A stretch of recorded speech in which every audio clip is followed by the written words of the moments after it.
હવે સમાચારોમાં આ તરફ આપણે આગળ વાત કરીએ અમરેલીની તો અમરેલી જિલ્લામાં એસઆઈઆર પ્રક્રિયામાં 7 નંબરના ફોર્મમાં નામ કમી થવાના મામલે કોંગ્રેસ આક્રમક દેખાયું છે। રાજુલા જાફરાબાદ વિધાનસભા બેઠકમાં નામ કમી કરવાનો કારસ્તાન સામે કોંગ્રેસે પ્રતિકાર કર્યો છે।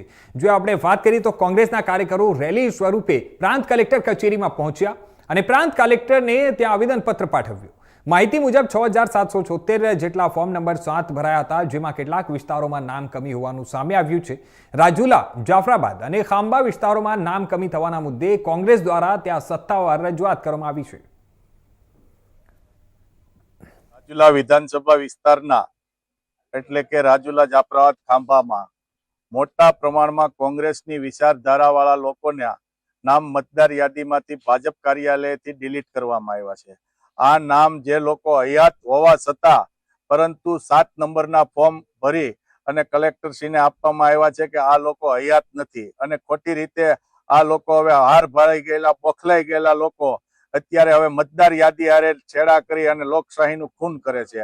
ત્યારે હું તમને વાત કરું કે ફોર્મ નંબર 6 જે છે 7, 4 એ બધા ફોર્મ BLOમાં ભરાય છે અને 7 નંબરના ફોર્મ માત્ર ને માત્ર 3 દિવસની અંદર 6777 જે ફોર્મ છે એ આ પ્રાંત કલેક્ટર ઓફિસમાં ખોટા રજૂ કર્યા છે અને એ ફોર્મ કોણ ભરવા આવ્યું, ક્યારે ભરવા આવ્યું, એક વ્યક્તિને કેટલા ફોર્મ ભરવાનો અધિકાર, એ તમામ માહિતી અમે માંગી છે અને સાહેબને કીધું છે કે 6777 જે ફોર્મ છે એમાંથી એક પણ ફોર્મ રદ ન થવું જોઈએ અને જે કોઈ લોકોએ આ ફોર્મ ભર્યા છે તેમની સામે કાયદેસરની કાર્યવાહી થવી જોઈએ અને લોકોને મતદાનથી વંચિત રાખવો એ એક ગુનો છે।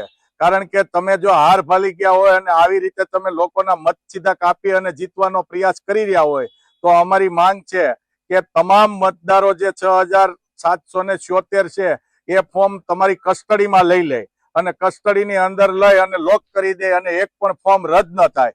અમને જાણવા મળ્યું છે કે અહીંયા સાલુ નગરપાલિકાના સભ્ય જે મુસ્લિમ હોવાથી એમનું પણ નામ રદ કરવામાં આવ્યું છે।